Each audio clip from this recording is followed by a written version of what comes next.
Another week, another parade of players hitting the injured list. That's why we're going around the horn with waiver targets next. Shit. It's about that time. Stoned on Sports. How's it going, everybody? My name is Matt. You can find me on X at SOSP_Matt. I'm joined here by the awesome co-host Kyle. This is an awesome day, dude. This is our 100th episode. It is. Yes. So a quick thank you to everybody that has come to hang out with us along the way. You guys have made it a blast. Kyle, other than my botched hook, how in the hell are you doing? Doing great. Yeah, I think that was the earliest we've ever let a cuss word come out there. So yeah, a lot of times we'll make it minutes and 10 or 12 minutes in before we cuss. But heck yeah, Kelsey in the chat, Dubo in the chat. Thanks for the congrats there. We should pop some champagne, she says. Raul's in the chat as well. What up, man? What's going on, brother? Happy to have you guys here. So around the horn. So we're going to start at catcher. Thank you as well there. I'm going to butcher that name, Matt. Shahazada? Close enough. Yeah, all right. Another new episode. Love your videos. We love you guys too. Thanks for popping in and seeing us tonight. So we'll start at catcher. Among hitters with 220 plate appearances this season, this Red Sox player is the number 1 catcher and number 19 overall hitter in weighted runs created plus, and he is on pace to smash his run production from last season. Matt, Connor Wong can't stay under the radar much longer, right? No, Connor Wong Dong Silver. He is having one hell of a season up there in Boston at a time when catcher is pretty much a wasteland outside of the top handful of options. This dude has really emerged as a really viable option. He started out on fire in April. He hit 5 home runs, drove in 13 with a 343, 366, 582 triple slash, came around to score 8 times. Struck out 15 times and only walked once, but hey, nobody's perfect, right? Then in May, the power disappeared. All he had was 5 doubles, but he still held down a 300 average and 755 OPS. The power is back in June. He's went yard twice, driven in 10, got the triple slash up to 333, 438, and a 500 slug, along with a 13-game hitting streak. That's coming into play this week. That's made him the number 5 catcher in June. That sounds great, right? But let's take a look under the hood. First thing I noticed right away is his strikeout rate. It's currently sitting right around 19%, but that's damn near half of what it was last season. His swinging strike rate is a little high, but the whiff rate is fine. And I think he can hold that. We've also seen a 6-point decrease in his chase rate. It's down to just under 29%. Granted, that's still not great, but I'll take improved discipline every day of the week. Now, the dude doesn't really walk a whole lot, but he will draw one. He's sitting around a 6% walk rate, which, it's well below average, but we've certainly seen worse this season. Quality of contact isn't the worst I've seen, but it's decidedly below average. This dude does not really hit the ball all that hard. But you combine that with his 22% line drive rate, and that tells us his 386 BABIP is going to come down, but not by as much as you think. He posted a 341 BABIP last season across 400 plate appearances, and he's about halfway there this season. Looking at his overall contact, I really like what I see. While his contact rate overall is below average at just under 76%. His zone contact rate is above average, and he's swinging at pitches in the zone at over a 71% clip. Wow. We talked about the chase rate improvements just a minute ago, but he's also seen a dip in his outside the zone contact. And when you look on that and the surface, you might think, well, that's a bad thing, but no. Contact outside the zone is rarely quality contact, and this dude already struggles with that. And if you think about it, you really aren't going to do shit with a pitch that's in the opposite batter's box. Now, one thing to keep in mind, his old lady just popped out a crotch goblin, so he's going to miss a couple games. But I've said it before about some other dudes. Pick his ass up. Yeah, it was reported he'll most likely be back Friday for the weekend series. So just a few games missed, but very under the radar guy, and I was shocked on his WRC plus. That blew me away. So we're moving over to first base, and this White Sox batter has been on an absolute tear in the month of June. He raised his average 35 points in the process. What else has helped make Andrew Vaughn the number 4 first baseman this month? Yeah, I'm sure you have too. We had both pretty much given up on him being a consistent fantasy option, but you're right; he's proving worthy over the past few weeks, and that he can still be, very useful when he gets hot. You mentioned number 4 fantasy first baseman, 4.7 fantasy points per game. That's pretty good. Since June 4th in 19 games, he has 1 hit in at least 16 of those games, and multi-hit efforts in 10, with 2 doubles, 5 homers, 16 driven in, and 12 runs scored. Since June 1st, he's slashing 342, 358, slugging of 557 for a 915 OPS. Pretty good. On the year in 74 games, he's got 67 hits, so not far off as many games played. Pretty close there. 13 doubles, 9 homers, 35 driven in, 26 runs, and 1 stolen base. Strikeout rate's pretty much right about average, 22.6. It might be slightly below average, a tick. But in June, he has improved it down to 18.5%. Walk rate, 5.6, also below average. He's in the bottom 17% in the league there. Dude can hit the ball pretty hard, right? Hard hit rate, exit, average velo are both in the 75th percentile, the 70th percentile or better. And his expected slugging, barrel rate, and his launch angle sweet spot are all above average as well. And a weak percentage, Matt, check this out, of 0.5%. Nice. Pretty damn good. He's doing most of his damage versus fastballs and sinkers. He's seen over 340 some fastballs, and he slugged them for 471, and doesn't whiff on them much either at 16%. Sinkers, batting average against of 340, or not batting average against, but batting average of 347, slugging of 653, and just strikes out 13% of the time against them. As a lot of hitters, he struggles versus off speed and breaking balls with batting average in the low 2s and whiff rates over 30%. Ouch. So this guy's a straight up fly ball hitter, doesn't pull the ball very much. He prefers to, square up more, hit him in the middle or up the middle and into center field. And I think his gain of over 5 degrees on his launch angle versus last year has really helped this season. His swing and miss game doesn't above average job. Whiff rate just 22%. Nice improvement of 1.5% year over year.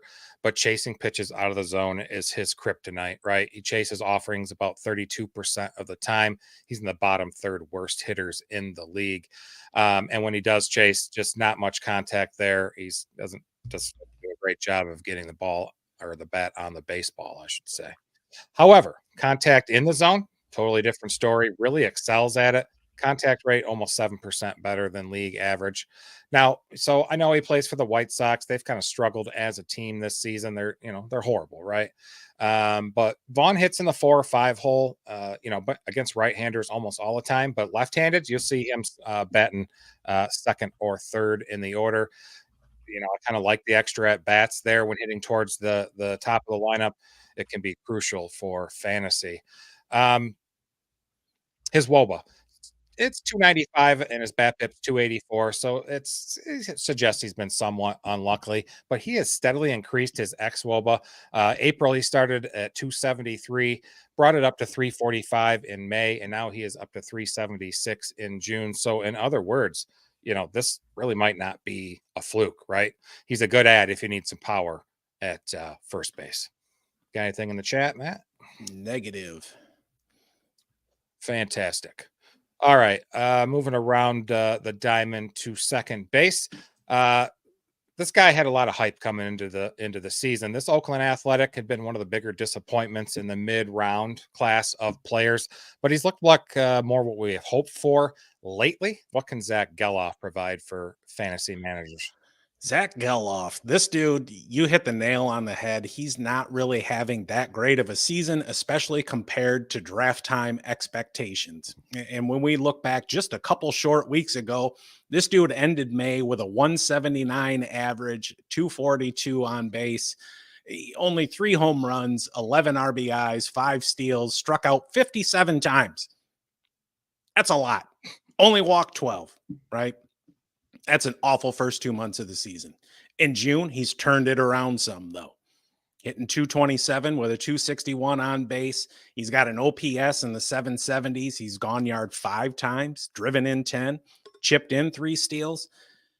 Strikeouts, still a problem. 27, just 3 walks. And he's been the number 13 second baseman. And I think that really speaks volumes as to how things are going at the position. So I'm going to state the obvious. This guy strikes out a lot. Yeah. Walk rate is okay.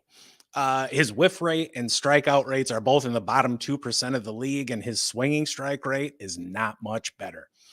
Quality of contact is really good, though. He's got an exit velocity at 90. He's got an almost 9% barrel rate. Hard hit rate is just a hair under 37%, and that's a little low, but you'll take it given the other factors. And, you look at that average and on base, and you would be smart to say his overall contact numbers are kind of rough. As a matter of fact, he's making contact less than 65% of the time. His zone contact rate is low as well, but at least those are the pitches that he's swinging at. His chase rate is about average, and luckily, I guess he's only been making contact around 35% of the time, but holy shit, is that atrocious. The biggest difference we're seeing this season, though, is in his batted ball data. Last year, he put up a 27% line drive rate, which is really good, but this year it's down to just 20, and the ground ball rate is up 8 points to damn near 50%. And that's despite him increasing his launch angle by a full point. He's in the mid 12-degree range, which isn't spectacular, but it's not awful. I'll be real with you guys. He doesn't sound like the most appealing player that we've profiled so far this year, really. But he does have a little bit going for him. He's got plenty of playing time. He's got a nice power and speed combination. That said, I still think he's best left for deeper leagues just because of the insane strikeouts, and understand that those strikeouts are going to lead to volatility with him. So just understand what you're getting into there. Like I said, the power speed potential, but it carries some risk. Sure does. So the Twins, this team, holy shit. They've been the hottest offense in the league over the past couple of weeks, scoring the most runs and posting a 930 team OPS. And Jose Miranda has been at the center of it all. What the hell's going on in Minneapolis, dude? Yeah. Shocked he's still, only 11% owned. Since June 8th, he's a number 16 fantasy third baseman. In 14 games played since the 8th, he has hit safely in 9 of those games with multi-hit efforts in 5 of those games with 5 doubles, 2 homers, 10 driven in, and 4 runs scored. Same time period, he's slashing 298, 377, 532 with a 909 OPS. So I believe when you say that team OPS is as high as it is. On the year, his strikeout rate is just excellent at 15.1%. Walk rate is 5% below average. So he'll get starts at third when a lot of times Royce Lewis will DH, but he's seen time at DH himself, and he has started 4 games this year at first base to keep his bat in the lineup. So in most leagues, he only needs 1 more game for eligibility for first base as well. He's a pretty average hitter when it comes to how hard he hits the ball. Hard hit rate and barrels are right at average, but his expected slugging and exit velar are also both slightly above league average. And it helps when your launch angle, he's improved on that 4 degrees over last year. Swing and miss, pretty good. Whiff rate's low at about 20.5%. Pretty good, puts him in the top third of the best hitters in the league. But when the dude chases balls out of the zone almost 34% of the time, that's a lot, folks. He does help himself by making contact when he does chase, and an excellent 64%, much better than MLB average. He keeps the high contact numbers on pitches in the zone as well, 6% better than league average. But when he gets a hold of one, it's likely a pulled fly ball, but he can provide pop to all fields. In the past, this guy would swing at almost anything. with rates in the mid 70s as well. He's much improved this year, down to 67.5%, much closer to league average. But I'll make it quick. The contact skills and the power that made such an impression as a rookie a couple of years ago, they're back, right? He should be locked into fantasy lineups while he's swinging a hot bat at the plate. Anything in the chatto? No, sir. Sweet. I beat Kyle like he owed me money in the podcast league and won both matchups in my other league. How have you been doing on daily fantasy against me lately, Matt? Oh, no one cares. Let's keep the show moving. God, I'm at 8-3, kicking your butt. All right. Next, we're talking about a shortstop next. This Blue Jay is eligible at 4 positions and is currently on a 9-game hitting streak. Matt, can fantasy managers use Isiah Kiner-Falefa as a streamer while he's wielding this hot bat? Absolutely. And he might be kind of a surprising name to see here because he's just the 16th overall shortstop since June 14th. But despite that low ranking, this dude's been pretty damn good. Hitting damn near 400 with a 600 slug, a couple home runs. He's driven in 5 and scored 3. I really don't know what more you want from a waiver wire target. The power itself is not going to stick. His career high is only 8. However, I could see him ending the season with 30 total extra base hits, which he's not done since 2021. If he can keep his slugging around the 400 mark for the season, where it is now. But even with it, without the power, he's got some appeal, but it's sure as shit not with his quality of contact. His exit velocity, barrel rate, and hard hit rates are all bottom 5%, but his overall contact is a different story. He's third among qualified hitters with an 89.2% contact rate and leads baseball with a 96.1% zone contact rate. You throw a pitch in a zone, his ass is going to make contact with it. He makes contact outside the zone at an elite rate as well, but we just talked about before, like that's not usually really quality contact. And again, this is somebody that really struggles in that aspect of his game. Well, there really is nothing to that aspect of his game. It's not hard to imagine that he doesn't strike out much either. His 13.4% strikeout rate is 7th best in baseball. 4.7% swinging strike rate is 3rd best, and his 13.2% whiff rate is in the top 3%. I just wish he would walk a little bit more. He's in the bottom 15% there. He cut his ground ball rate in favor of more fly balls and line drives, and he's holding a BABIP around 300, which is his career average. So I think things will continue there. But that's also helping him with his home run to fly ball rate. It's at 8.2%. Now, that's not necessarily good. That's around what you would expect from somebody who will finish, with somewhere between, we'll say 12 and 17 home runs. But it's the 2nd best mark of his career. He's doing a great job of using the entire field, and he hits atop the Jays order every single day, and the dude puts the ball in play. And we've said it a million times on here. Good things happen when you put the ball in play. Because he doesn't strike out much and there's not a lot to his game. He's not like a 5-tool contributor or anything like that. I like him better in points leagues and instead of roto leagues. But if you're hurting for somebody or maybe you've got a middle infield spot that you got to fill, throw his ass in there. Yeah, I mean, the dude's hot. Ride him while he's hot. Yep. And then kick him to the curb. That's it. Like so many women I used to know, ride them while they're hot and then stop taking their calls. Anyways, we are getting off track.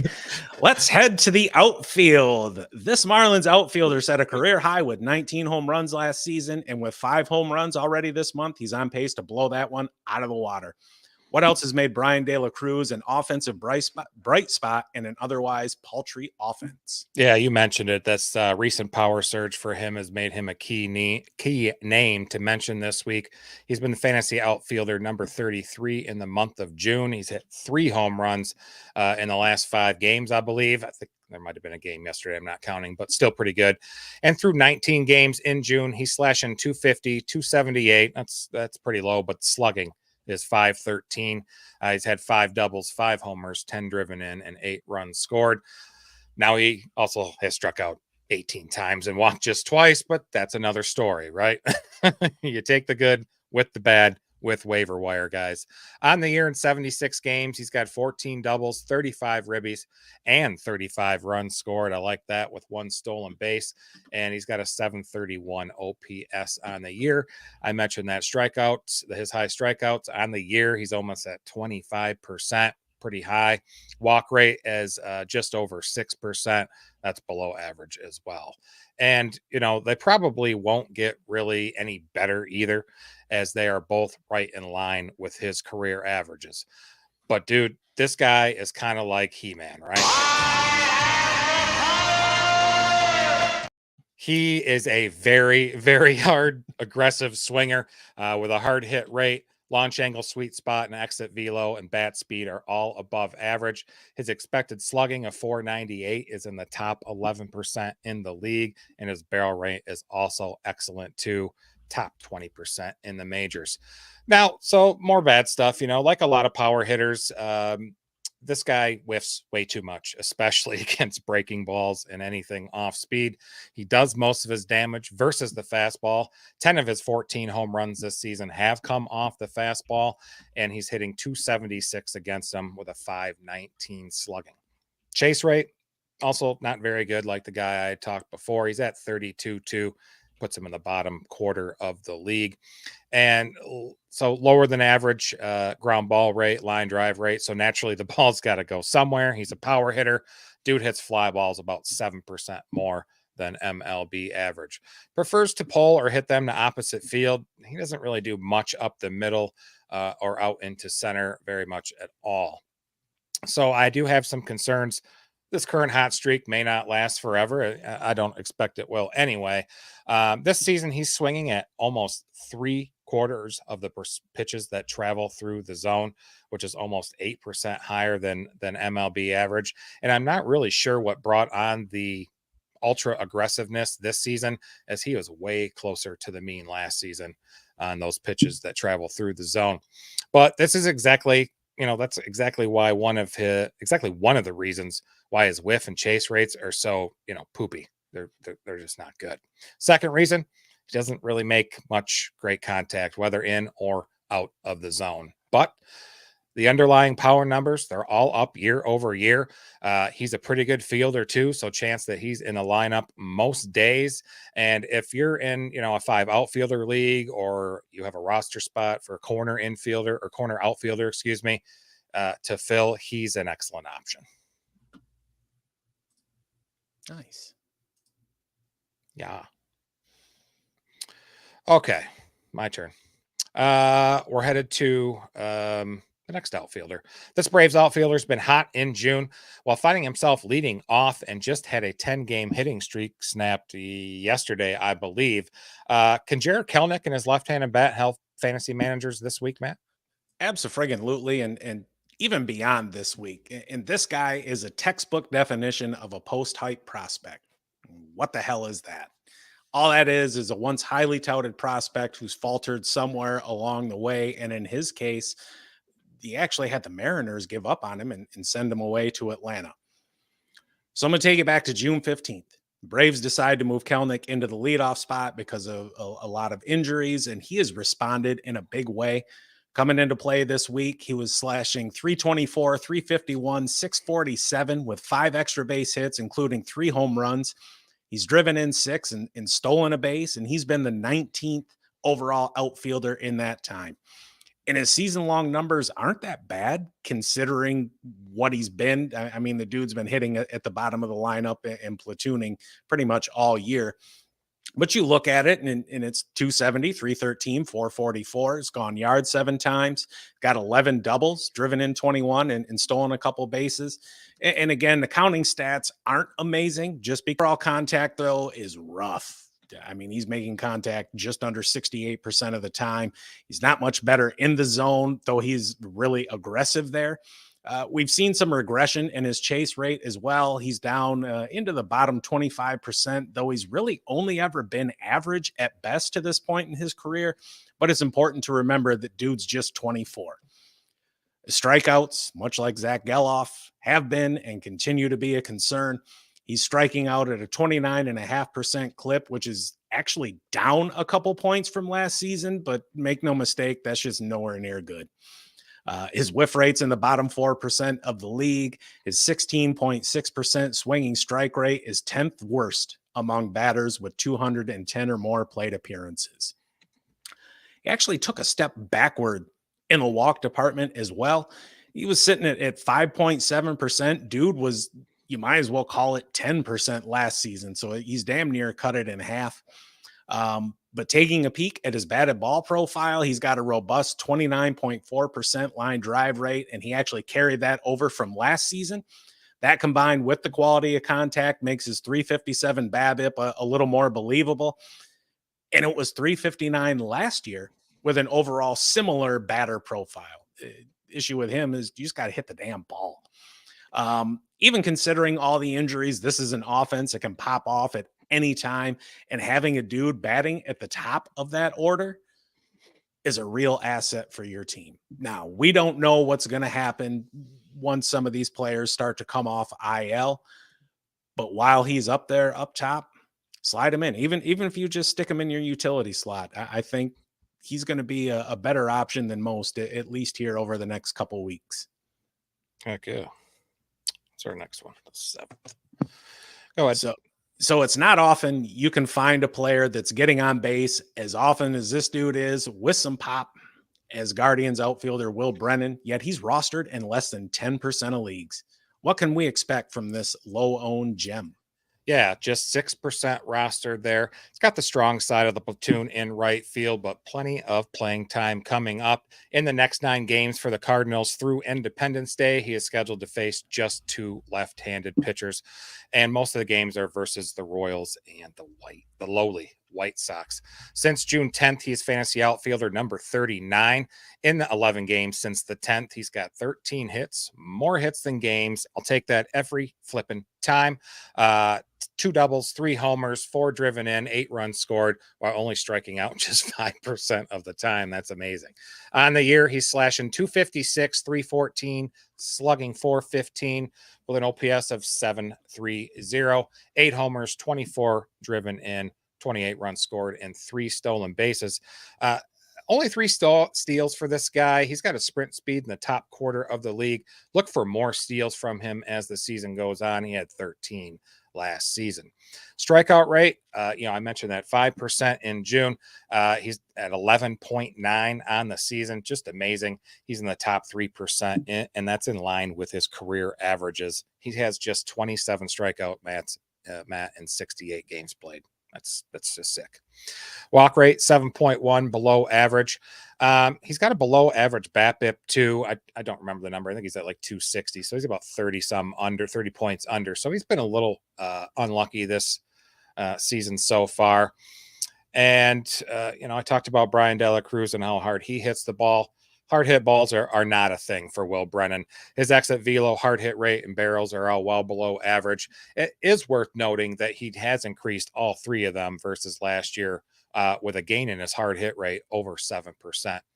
One reason his strikeout rate is so great is he just doesn't swing and miss much at all. Whiff rate of just 17.5%, placing him in the 87th percentile in the major leagues. And that number is surprising to me because this guy swings at a ton of pitches and aggressively so. Swings at pitches thrown in the zone at 76% of the time. That's about 9% higher than the average in the majors. And he swings at first pitches 12% more than league average. So I'm going to talk about a stat we have not talked about too much before, I don't believe. Meatball percentage and meatball swing percentage. Meatballs are pitches thrown right through the heart of the plate. Like, just that's why that's the meat. You love it. Shot. Yep. Brennan sees less than average meatball pitches, but it doesn't matter because boy, does he swing at them. Matt, almost 90% of the time. Way more than league average. Dude is ultra aggressive. He's so aggressive that, he will chase pitches out of the zone pretty frequently as well, with a chase rate in the bottom 3rd in the majors. But hell, I'm really good with him chasing pitches because he is making contact almost 13% more than league average when he does reach. That's just amazing to me. Contact in the zone is also above average, and both contact metrics make sense considering, as I mentioned, not a guy that doesn't generate much hard contact, so he has to live off of his contact skills at the plate. He is a great add in deeper leagues or even 5 outfielder leagues as well. Heck yeah. Anything in the chat, sir? Nope. All righty then. Just meatballs. Now I want to make homemade meatballs with like ground pork, ground beef, ground lamb. Yeah, that sounds good. That might happen this weekend. Okay. We are moving on to pitches.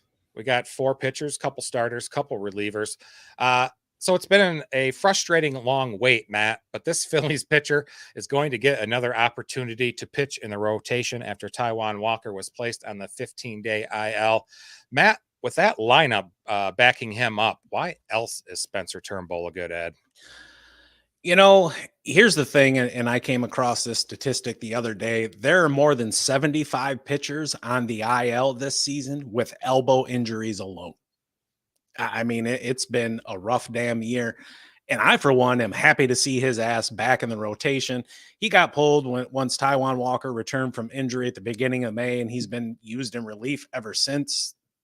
I think that was a mistake, but the Phillies don't give 2 shits what I think.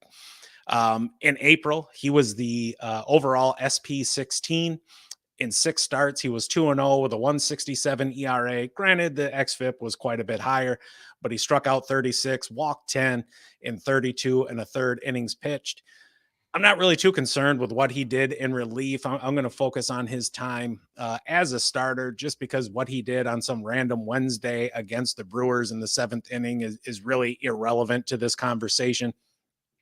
Quality of his contact was pretty good. Exit velocity around 86 miles an hour. Hard hit rate about 38%. Barrel rate was at 7.6. That's just a hair below average. And his overall contact metrics look good too. 73.4% contact rate, just 82% in the zone, which is fantastic. The chase rate was a little low, but not really too far off of his career mark. And that's, just not something he's really done throughout his career, both when he was in Detroit and this season with Philly. There's nothing alarming in his batted ball profile. The ground ball rate's a hair under 50%, which I'll take, but the line drive rate, well below 20%. Absolutely love that. He's also striking out batters at a career high rate. He's over 28%. Now, part of that is going to stem from, some relief work. And he's also had his career best 10 strikeouts per 9. Absolutely love it. His walks, not bad either. Below average rate and under 3 per 9. I'm a happy camper there. He's always done well at keeping the ball in the park, and this season is no different. Now, last year with Detroit, his ass got touched up a little bit. But this year he's got just a 0.88 home runs per 9. And he's holding down a 242 BABIP on the year. And that was even better early in the season, but it was like unsustainably low. It was like 183 or some shit like that. Given the low line drive rate and the overall quality of contact, I think he can keep that down. The strand rate, though, is a tad high at almost 83%. That will come down. But given his strikeout rate and the batted ball profile, he should keep stranding plenty of dudes while he's in the rotation. And I could say, maybe somewhere in the high 70s. He draws a start against the Tigers tomorrow in Detroit, which is a plus matchup all around for him. Then he lines up for a 2-step next week at the Cubs and at Atlanta. And that one you might want to give a little bit of pause just because, damn, we talked about the Atlanta offense earlier, and they can pop off at any given moment. And then you've got the Cubs who can do the same thing. And both of these are on the road. You've got that hot, wet weather, not hot, wet, hot, moist, whatever. It's damn Moist. muggy. Moist. People don't like that word, Matt. They don't. Don't use that word. That's my bad. I'll raise my hand and apologize there. But still, the ball flies out of Truist Park. The ball flies out of Wrigley Field. So just proceed carefully next week. But this week, full steam ahead. Right. Actually, that's awesome. We got Evan in the chat. He's got a question that's not showing up for some reason. There it is. Points league. Hold on to Brian Wu or grab Gavin Williams or Kershaw. I know Wu's it's a hammy and it's a low grade thing. I think he's just out probably max of 3 weeks, maybe 2 best case scenario. I'd keep him. Yeah, I think looking at those two options in a vacuum, Gavin Williams is one hell of a stash. Kershaw is on his way back, but he just got shut down. They're shutting down his throwing program for a week. There was some kind of setback. I forget exactly what it was. I think right now Kyle is right. I'm going to hold on to Wu. I think he is a better pitcher than Gavin Williams. And if he can just keep his ass out there on the mound, you've seen what he can do so far this year. I mean, he's gone on just some torrid stretches where he has used and abused the league. I'm going to hang on to Wu as much as it sucks to deal with these injuries. Right. And man, Seattle and that pitching staff, that's got to be the best staff in the league. I mean, in many regards it is, because they don't walk anybody, right? And they thoroughly take care of they thoroughly take advantage of their home park. Sorry, it's been a day. Gotcha. All right. So I don't give a shit who you are. If you strike out 13 guys in just 6 innings, you're worth a look. Kyle, tell us about the Nationals lefty DJ Herz. Yes. David John Patrick Herz. Yes. 12% rostered with the Nationals. He's also the 12th prospect in their organization. Young guy, just 23 years of age. He's had 4 starts on the season. He's 1-1 with a 4.50 ERA and a 1.33 WHIP. FIP and XFIP are both lower than his ERA, with his XFIP a whole run and a half better. His last start was the 21st at Colorado. As you might suspect, that did not go very well. He only lasted 3 2/3, 7 hits allowed, 3 earned run, 3 dingers, no walks, and 5 Ks. Some good. That's his second straight start without issuing any free passes. With his 4 June starts, he is fantasy pitcher number 52 for starters in June. In Yahoo standard scoring. You mentioned that strikeout rate, or the strikeouts. It's amazing. It's 32.5%. Just awesome. Walk rate's a little bit below average, couple percent below average at 6.3. Remember, we're talking about 18 innings. It's a small sample size, but that's a K to walk ratio of 26%. MLB average is right around 14. That's very, very good. As you can imagine, with that very high K rate, he does a superb job at generating whiffs. Whiff rate of almost 35%. If he was a qualified pitcher, he'd be in the top 5% in the league. He has a 4-pitch mix, a 4-seamer, change, cutter, slider. He has a whiff rate of 33% or higher on all of those except his cutter. In that 18 innings, he's gotten hit pretty hard. Hard hit rate almost 42%, which is pretty dang high. Barrel rate is high too at 12.5%. And his average exit velocity is not very good either. I'm also kind of concerned about the home runs allowed. He's a 2 home run per 9, and how that really could get out of control for him this season. With that very high hard hit rate, coupled with his below average 21-degree launch angle, Matt, and a very low ground ball rate, he could find himself in a heap of trouble. But again, I'll repeat, small sample size, right? He could be saved by that. He is excellent at allowing less than average contact, whether it's in or out of the strike zone. And his contact in the zone deserves a special shout out, allowing just 68% contact. That's almost 14% lower than MLB average. I have not seen that low this season, even in early April. His biggest issue, going up through the minors, was control. So if he's really made those improvements there, it makes his whole profile suddenly look playable. That's why we're talking about him on this waiver video. He pitches for the Nationals. So if you're looking for wins in a roto, that's probably not somebody you're going to go for. He's not going to net you many wins there. He's got his next 2 starts are at San Diego and home versus the Mets. I don't really love the Mets start. Padres have still been pretty good, but the Mets have just been that hot in June. I think they score 5-6 runs a game. So I think he's worth watching in most leagues and worth buying into in deeper leagues, given that high upside in strikeouts. I agree. I love me a high strikeout pitcher. So we got HP here in the chat. Sorry, man. I messed up. So looking ahead to when Tucker comes back, and man, I bet you can't wait for that. Me same. Yep. Who's the odd man out? Jose Miranda, Andy Paez, Kelenic, or Ben Rice in a head-to-head? Ooh, on base, 12-teamer. Nice. I like that. I think for me, Ben Rice is going to be the odd man out. I like Jose Miranda, and we were talking earlier about him. As a matter of fact, like that offense has been on fire. Paez with some of the injuries that they've had there in LA, like he's got a prominent spot there, and what is the best lineup in baseball, and Kelenic batting leadoff, and he's shown up. You know, the team showed some faith in him, and he has absolutely delivered. I want to hold on to him as well. So I think for me, it's going to be Rice, although Kelenic's on base.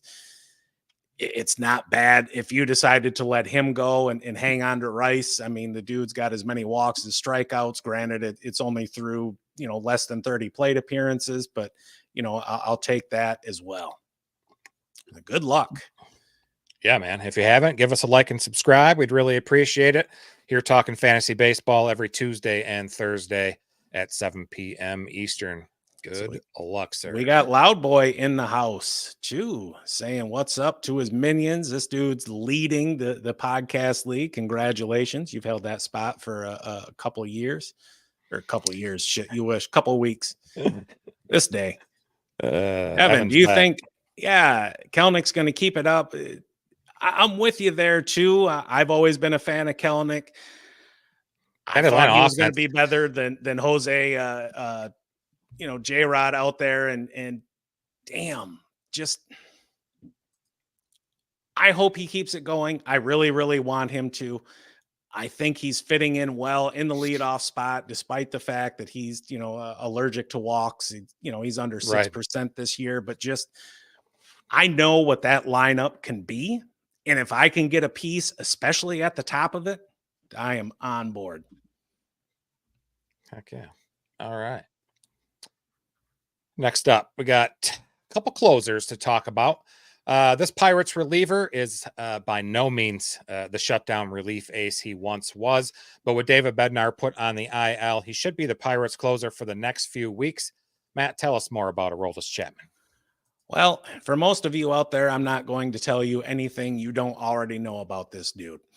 He's taken over closing duties for David Bednar. He's on the IL, and he's had an up and down season so far. He started off really hot and then kind of struggled from the end of April till the end of May. But since May 29th, he's been really damn good. He's got a 1.86 ERA, struck out 13. Walks are kind of high at 7, but he's only allowed 2 earned runs in 9 2/3 innings pitched.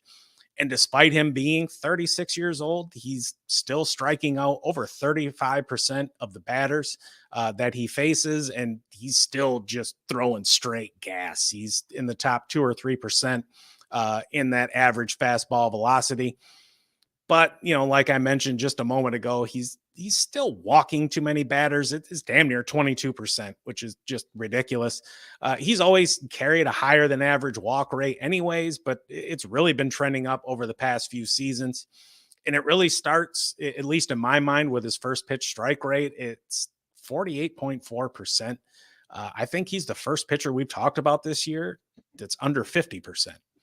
As I'm sure you can imagine, a guy with an average fastball velocity of just a hair under 98 miles an hour is going to give up a lot of hard contact.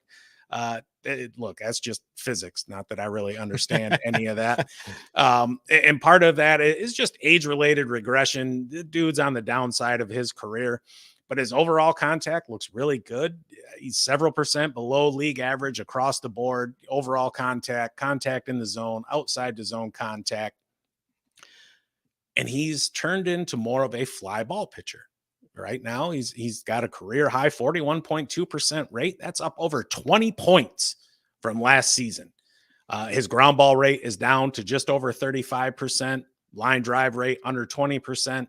I absolutely love to see that. At least for me, when I see a line drive rate under 20%, I'm a happy camper. His home run to fly ball rate is the second highest of his career at 16%. And there's some luck involved there. Home run to fly ball rate is a bit of a luck stat, and he's had some struggles keeping the ball in the yard over the last several years. So this really isn't anything new. It's more the ratio of how often those balls are leaving the park. Save chances might be sporadic just because of the team, but the home park is going to help him keep the ball in the yard in theory. And he's going to be a great source of strikeouts. I think if you're looking for, somebody to fill in for Bednar or whoever, or if you're just hoping to, to get a few Ks this week and a decent chance at a save, I think he's a pretty good option for you. I don't necessarily know how he's going to do over the long haul, though, just because he's had that really up and down season so far. Yeah. Okay. We got some stuff in the chat here. Right. First one, HP. Has Povich earned your trust? I know he doesn't give up almost no hard contact as well, but I know his swing and miss needs some work. Yeah, but I like his chances with that Baltimore offense, though. The Baltimore offense is good, and Camden Yards is playing more like a pitcher's park now. Sure is. I'm always a little leery of pitchers who really don't strike out many, but I'm not looking for them to strike out 25% of the guys. I'm not necessarily looking for a strikeout an inning. I just need to know you can get a strikeout when you absolutely need it. And I hesitate to say that's him. Yeah. Kelsey's got, would you dump Ian Happ for Taylor Ward? Ooh, that's a good one.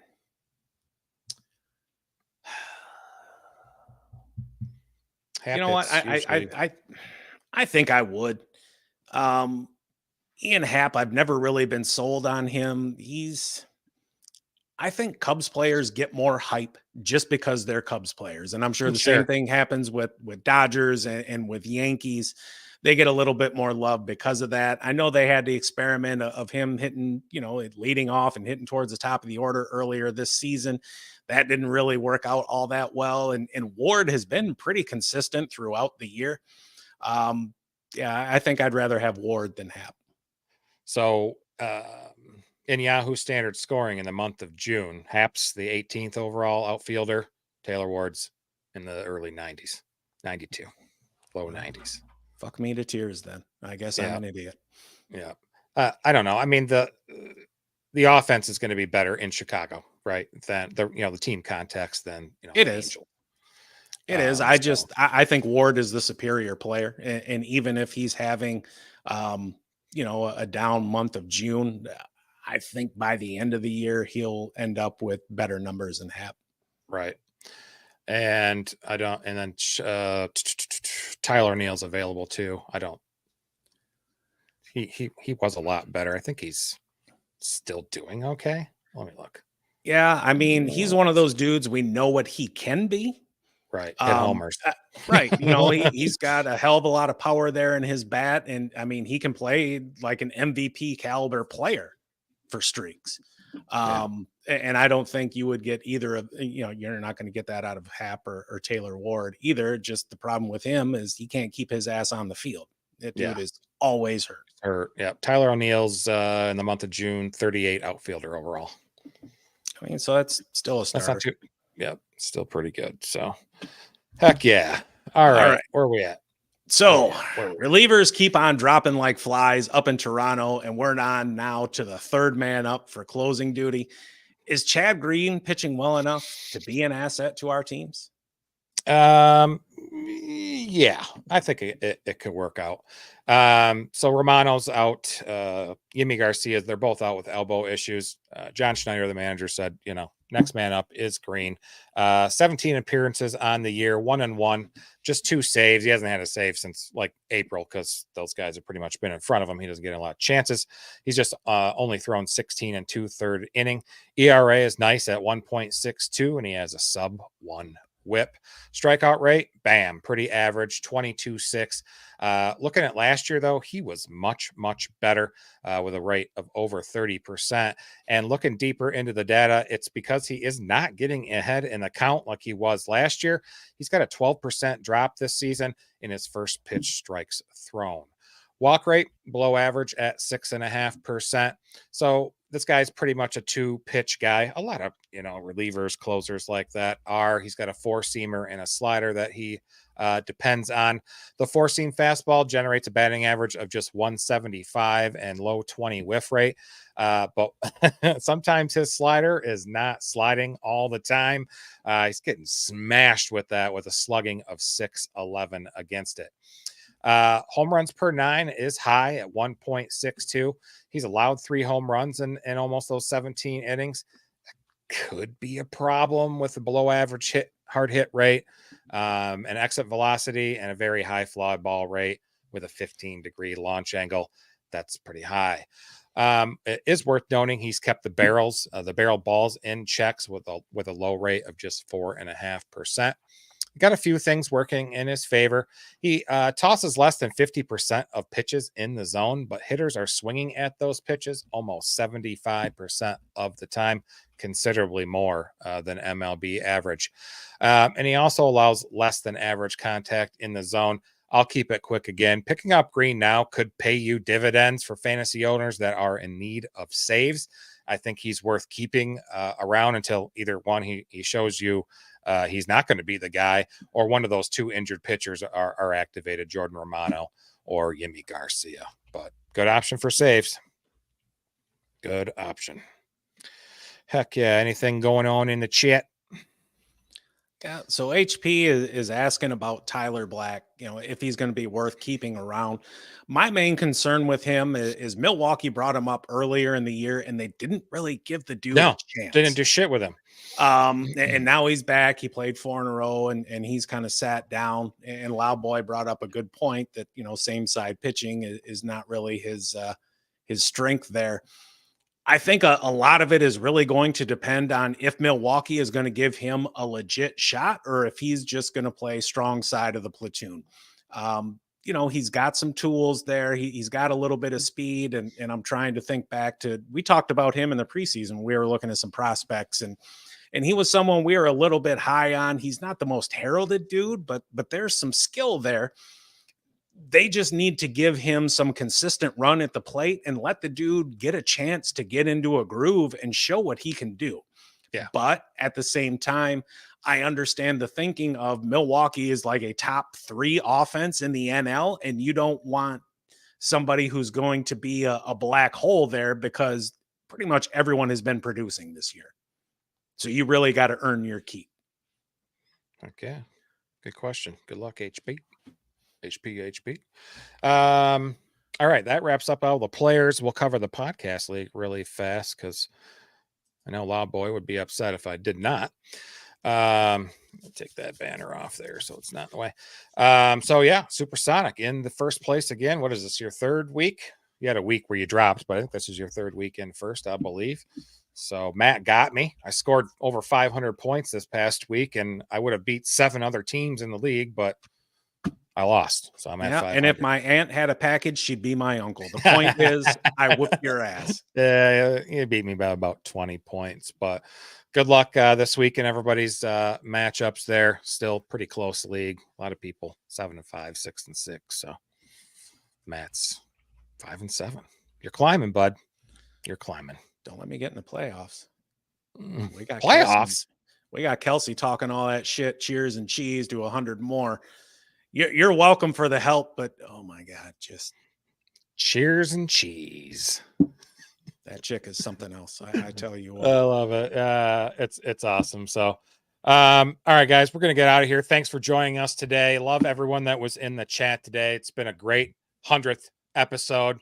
Yay, I should have put Yes. some audio for some cheering and stuff. Don't forget to like and subscribe. Check out that our fantasy football YouTube channel at stonedonsportsfantasyfootball.com that Matt was supposed to put on the screen, and he is just staring blankly into space. And we are available on Spotify and Apple as well. We'll see you Thursday for low 2-start pitchers and streamers for the week of July 1st. Have a great evening, everyone. Stay See ya, stoned folks. as usual.